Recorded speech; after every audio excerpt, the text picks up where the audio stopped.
Yo, what it do, brothers? You are now tuned in all that R.A.R.A with your Hebrew brother Milo Judah. What's going on, brothers?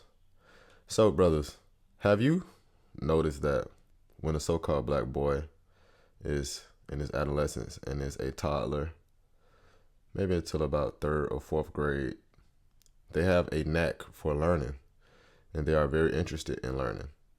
And as they get older and they begin to go through things in life, that knack for learning, it starts to dwindle and it starts to show in their grades when they are in school, right? You may have a child who is bringing home the A.B. honor roll in second grade, and by the time he gets to fourth grade, he's bringing home C's and D's. And you may wonder, why is that? What is going on? Has he just lost interest in school? But a lot of times, what people fail to realize is that something is usually going on in that child's personal life, and now he can't really focus on his schoolwork because he always has something else on his mind. But when a child is properly guided and is taught at home that his schoolwork comes first and foremost before anything else, before sports, before his game systems, before going outside and having fun with his friends, he has to study, he has to do his homework, then what you will see is that so-called black boys are extremely intelligent if they are applying themselves, and they can do the work at the highest level if that's what's being drilled into them at home. But by the time they get to third and fourth grade and they have a lack of interest in their schoolwork, their teachers are not going to take the time out to try to empathize with them and get them to do their schoolwork, or get them to understand why doing their schoolwork is important for their future. They have other children to worry about unless your child is at a private school or a homeschool. But for the most part, our so-called black boys that are in public schools, they are not doing so well. And it's because they have a lot of things going on at home and they take it to school with them. They cannot compartmentalize. They're too young for that. Right? So that comes back to the parents. The parents have to do better with their children. But at the same time, we are going to see the juxtaposition as to what a young so-called black boy can do when his parents are in his life and they are forcing him to make sure that his schoolwork comes first. And we're also going to read an article about why so-called black boys don't do so well in school after a period of time. So with that being said, brothers, let's do it. Let's get some real and rare analysis. While most 14-year-olds walk the halls for their first year of high school, 14-year-old Wes Muhammad walks Coppin State University's campus for his first year of college. I've always wanted to go to college and be on campus, have that experience that I've seen on TV and read in books. But Wes never. So not only did he say he wanted to experience what he saw on TV, he said he wanted to experience what he read in books. Brothers, it's extremely important to make your children read, because when your children start reading, they can learn new words. They can expand their vocabulary, right? Like I stated in another video, information is copious. Information is ubiquitous. Just by reading and seeing different words and being told to look up what those words mean, they can expand their lexicon. So brothers, it's extremely important to force your children to read. And yes, I said force, because as children, they are not going to do things that you do not make them do. They are going to do whatever they see as fun at the moment, because children are short-sighted, and they should be. They do not have the experience of an adult. So therefore, you have to guide your children and force them to do things that you know is going to make them better people down the line. Never imagined he'd be studying cybersecurity engineering at Coppin State University on a full scholarship before he's even old enough to drive. So clearly, this young brother is gifted intellectually. And some people are created to be more intelligent than others. it is what it is.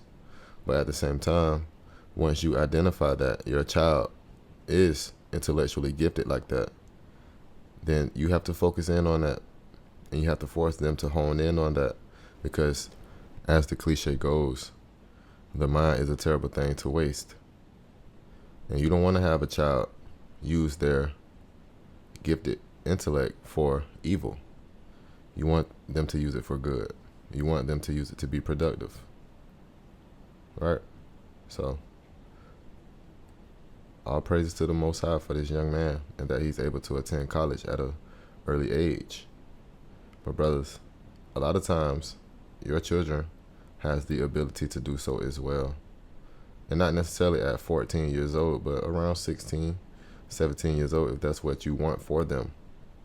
You just have to make them focus in on their education, on their intellect, on their critical thinking skills.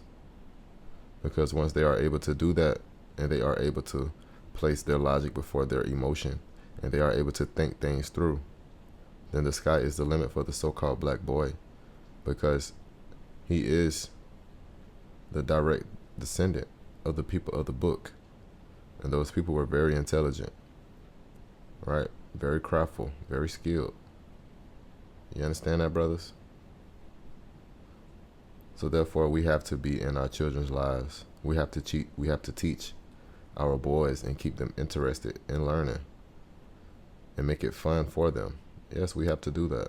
Yeah, I was a little bit nervous because although I was ready to come to school and, just go through, it was, I would say, a little interesting. Like, people would come up to me and ask, how did you get here? Things like that. So I started realizing that this is rare. Of course, young brother. You're 14 years old, taking up cybersecurity engineering. That's extremely rare. People are going to be interested. They are going to want to know, what did you do to get here in such a short amount of time? And the fact that you are able to identify that your situation is rare shows that you are able to use your logic. Okay, so many people have came up to me wondering how I got here. They must have never seen this before. I'm an anomaly. I'm difficult to figure out. I'm unique. I'm the only one of my kind here. You understand that, brothers? So, our children have the ability to do this as well, our boys, specifically because this is who this video is about, the so-called black boy. But we have to remain in our children's lives. We have to remain the root of knowledge in their life. And when it comes to dealing with our wives, we have to teach our wives so they have something to teach our sons as well. We have to teach our wives how to think logical so they can teach it to our sons as well. So if you are not around and they end up in a pickle, they both can try to figure something out to try to get out of it, if getting in contact with you is not possible at the moment. It's not just rare. It's the first time Coppin has seen a 14-year-old freshman in school history. But West has always been ahead of the curve. His mom taught him to read by the time he was 3. Well, it's not rare for a child to be able to read by the age of 3. They can read sight words if you are teaching them how to read sight words and how to identify the letters. Now, for him to be starting first grade by the time he's 4 years old, yes, that's extremely rare. All right, and a lot of times, these children, these young black boys, so-called black boys, they have their fathers in their life, but due to the society that we are in and them wanting to, empower the woman, they don't necessarily feel as if it's necessary to give the father any airtime. But I can pretty much guarantee you that this child's father is in his life. He started first grade by the time he was 4, attending private schools, homeschooling, and public schools throughout his educational journey. Even at school, I used to remember I was the youngest out of my friend groups, and sometimes the shortest, they would say. Well, that's what happens when you're the youngest, young brother. But the fact that, he attended private schools and home schools, it's pretty obvious why he was bumped up in grades, right? On top of him being intelligent, right? You have to attend those type of schools for your knowledge to be recognized like that, for it to be recognized as to be as gifted as you are intellectually. He probably went to a public school to graduate, who knows, but even still, or he may went to a early college program in a public school. But even still, you have to take your hats off to the young brother. But that hasn't stopped Wes before, and it's not stopping him now. He's not staying in the dorms on campus, but he is studying hard, already acing exams, All hundreds. and impressing teachers and school staff. But Wes says it's not about that, or being the first 14-year-old freshman. For me, it's not so much as making history that's important, but it's really just giving an example to the other young 13-year-olds out there, 14s, or even 15-year-olds that are aspiring to do these certain things. So maybe if they aren't trying to go to college, but they may want to start their own business, it's just great giving that example to them. Now, this is where being extremely intelligent doesn't necessarily mean being wise, right? And it's not necessarily anything wrong with what he just said. But first and foremost, young brother, you should be doing everything that you're doing for yourself. Prove yourself right that you can do this. Because number one, there will always be 13, 14, and 15-year-olds around. And number two, everyone isn't rooting for your success. People will look at you and envy you. People will look at you and wonder, why can't they do what you are doing at your age? Or even if they're older than you. Right? So the example you should be setting is for yourself. And people who are inspired by you will find a way to try to mimic your success in their own way. Right? But you shouldn't necessarily be doing it for other 13, 14, and 15-year-olds. You should be doing it for yourself, young brother. So he won't be the last 14-year-old freshman to walk Coppin State University's campus. I'm Brianna Ross, WBAL TV 11 News. Now, the sad thing is that is the exception, not the rule. A ton of so-called black boys are struggling in school, and they are struggling in elementary school. And like I stated, the fact that this young brother was in first grade by the time he was 4 years old is extremely rare. Because a lot of times you look at these little boys and, you know, the things that they are talking about. When you ask them what do they do at home, a lot of them will tell you, I just play the game. I just look at my mom's phone. I just look at my tablet. They don't do anything to further their education. All right. But anyway, brothers, let's go ahead and get into this article. So this article is from the Black Youth Project, and it reads, Black Boys in 4th Grade Failure Syndrome, written by contributors. So that is more than one author, and it was written August 11th of 2010. So you have to understand that when it is going to use some statistics, that those numbers have fluctuated. But even still, the overall point of the article remains the same, and it still rings true until this day. Right, but it says, it is no secret that black men are disproportionately uneducated, unemployed, and incarcerated. Articles I've read in Noteworthy News and the Black Scholar toss out statistics that say that a 6-year-old black boy has a 1 in 3 chance of going to prison in his lifetime, and the unemployment rate among young black men is 40%. Right now, today, as of April of 2025, well, it's June, but as of April of 2025, the unemployment rate has dipped down to around 19.6%. Right, so a lot of young so-called black boys are working. Let's not get that twisted. Right, so, but then it says, to understand the issues affecting black men, we have to understand the life experiences of black boys, which shape the attitudes and behaviors of black men. these statistics say one thing to me: black men are becoming more and more disconnected from society each day. Right? And yes, that is true. Black men are starting to disconnect from what is going on. So-called black men are starting to understand the world around them. A lot of them are the ones who are looking for answers.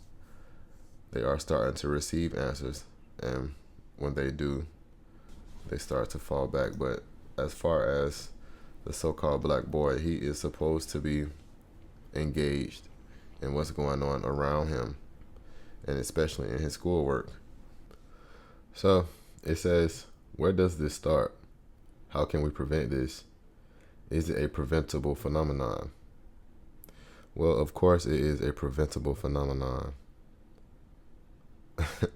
You just have to focus in on your child's education when they are children, when they are toddlers. There are things that you can do that will make your child continue to enjoy learning.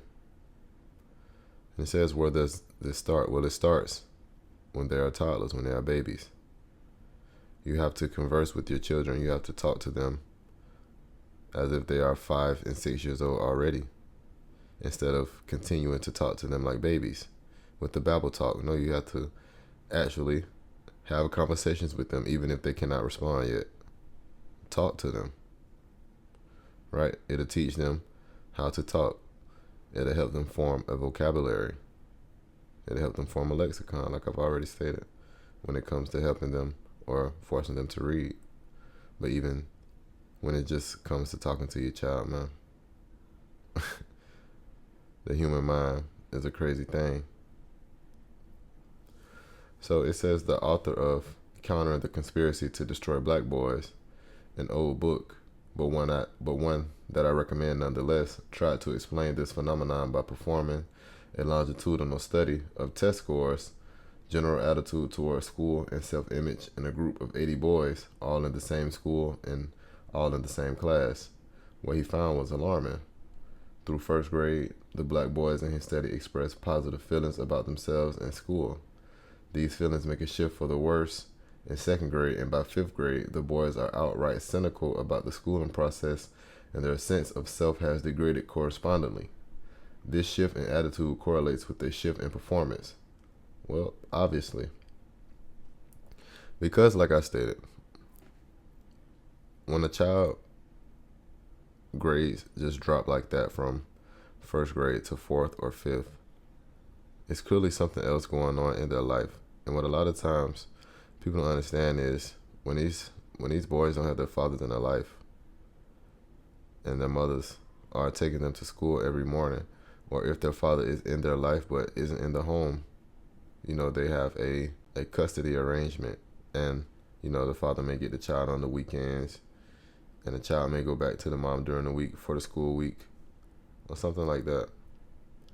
A lot of times these little boys, they get fussed at in the morning when the mother is frustrated, and it throws their whole day off. So by the time they get to school, they are discombobulated, right? And they are not really worried about what is going on in class. They are still in their feelings about being fussed at in the morning. And like I stated earlier, it's difficult for them to compartmentalize that because they are too young. So therefore, they started off with a bad morning, and now they are continuing that into having a bad day. It's just a downward spiral from there. Right, so it says the author refers to this drop in enthusiasm and academic performance as fourth grade failure syndrome, the poor transition boys make between the primary and intermediate division. And yes, that makes sense. And honestly, a lot of these boys have so much going on that it's honestly just difficult for them to focus on school. And when it comes to,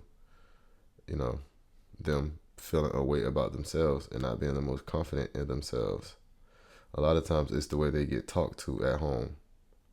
It's the things that are said to them at home. It's hard for them to shake that from their mind.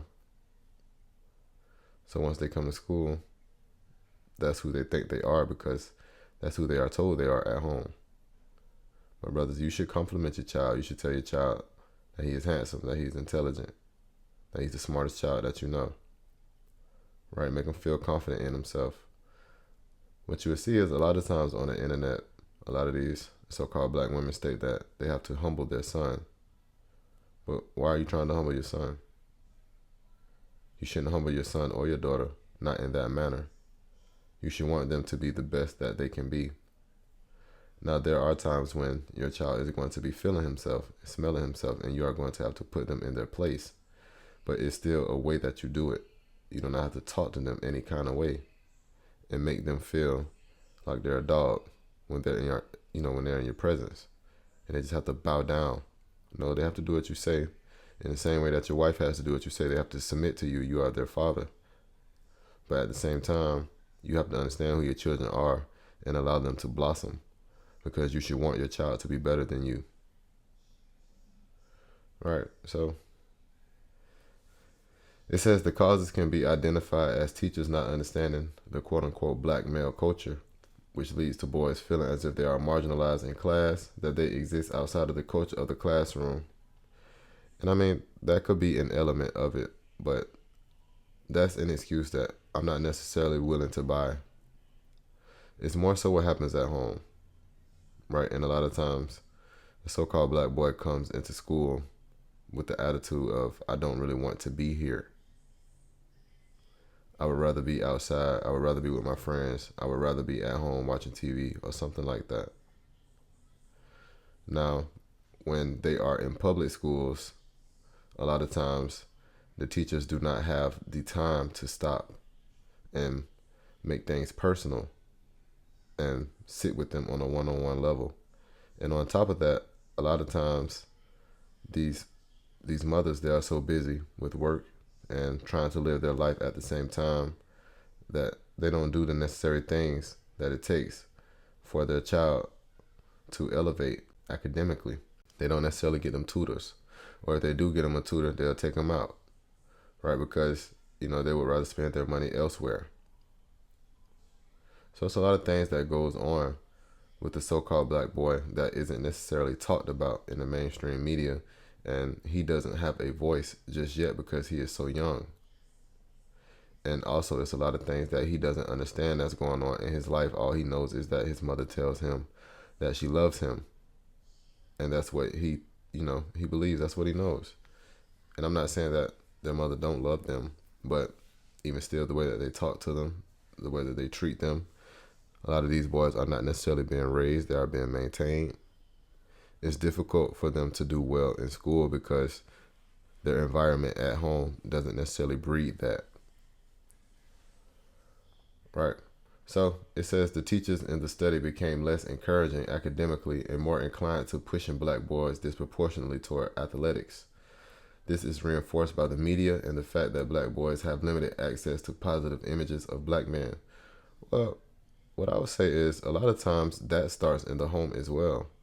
What you'll see on social media is a lot of so-called black men and women stating that, my son is this and that in sports. My son is going to go to the NFL. My son is going to go to the NBA. And you don't see them having the same energy for their son being intelligent, for their son being an intellectual. You don't see them having the same energy for their son's education. Right now, there is an element of, schools wanting a so-called black boy to come there to play, to engage in athletics. That is true. You have private schools who want so-called black boys to come there strictly for sports, but that is where you are supposed to come in as a parent and make sure that your child understands that academics comes first. It starts at home. Everything starts at home. And a lot of times you have, even with articles like this that can be informative, when they are written from a personal lens, a lot of times what you will see is the victimization of the so-called black boy rather than, the author just keeping it real and telling exactly what's happening. A lot of times our people try to sugarcoat the truth. No, you have to say what exactly is going on. That way that benefits everyone. People can see exactly what's going on for what it is and make a decision from there. But when you try to just throw it off as, teachers don't understand the black boy, and they just try to throw him off on athletics, Man, everything starts in the home. Everything. And then when it says that, you know, the fact that so-called black boys have limited access to positive images of so-called black men, a lot of times in the home, what you would see is parents are pointing towards celebrities as positive images rather than the so-called black man that they see every day who owns a business, who is taking care of his family, whose wife, sons, and daughters respect him, right? Who is laying down law at home, but is loved, adored, and cherished by his family, who pays his bills, who tries his hardest to be the best man that he can be. You see him every day, yet you overlook him. And you say, oh, that's just Mr. Willie. How you doing, Mr. Willie? Yeah, Mr. Willie real cool. And that's pretty much all you say about Mr. Willie. But Mr. Willie is breaking his back to make sure that his family is in the best position that they can be, physically, emotionally, financially, spiritually, everything. There are a ton of positive so-called black men around. You just have to look for them. Our people tend to look at celebrities and think that what celebrities do is the proper thing to do. Like right now, you have this situation going on with Cardi B and Offset and Stephon Diggs.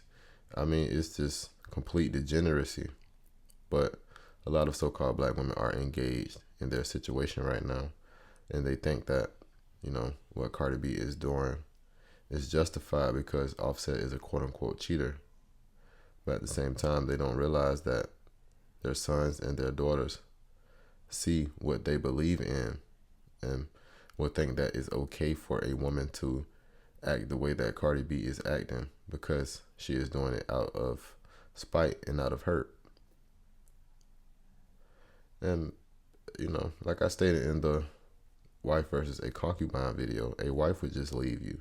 She would not make a scene about the new man that she is with, even if she uploads him, a picture with him. She is not going to do all the extra things that Cardi B is doing as far as going on spaces and blasting her ex.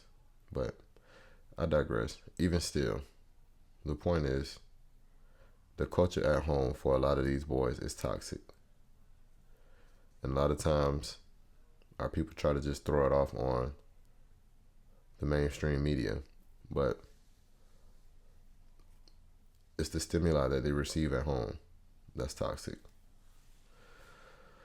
So it says 2nd through 5th grade is a crucial time in any of our lives. We are building ideals of self at this time while trying to reconcile the different ways that people view us. If teachers positively reinforce athletic achievement in black males more than academic achievement, and the idea that academic achievement being akin to acting white among black school children, then we have a confluence of pressure from teachers and peers to find success outside of school books at an early age. Now, notice this article has not said anything about parents. It's just throwing the blame off on teachers. I wonder why. So it says to achieve academically, then it is to reconfigure ideas of self that are not consistent with those that society tends to impose on black males. By the time young black men enter the intermediate stage of their schooling, they are left confused by notions of success and have constructed negative images of self. And if you ask me, that is real 4th grade failure syndrome. Well, what I would call real 4th grade failure syndrome is the so-called black boy not being taught to take his schooling seriously. And, it's crazy that these articles say these type of things as if I'm not a so-called black man who was once a so-called black boy who understood that if I wanted to do my work, I could. I mean, I failed 6th grade. I was retained in 6th grade because I was just a badass child, especially around that time. Right? And I knew what was being asked of me. I could do it. I didn't want to. And honestly, it wasn't even what was going on at home with me. It was just me.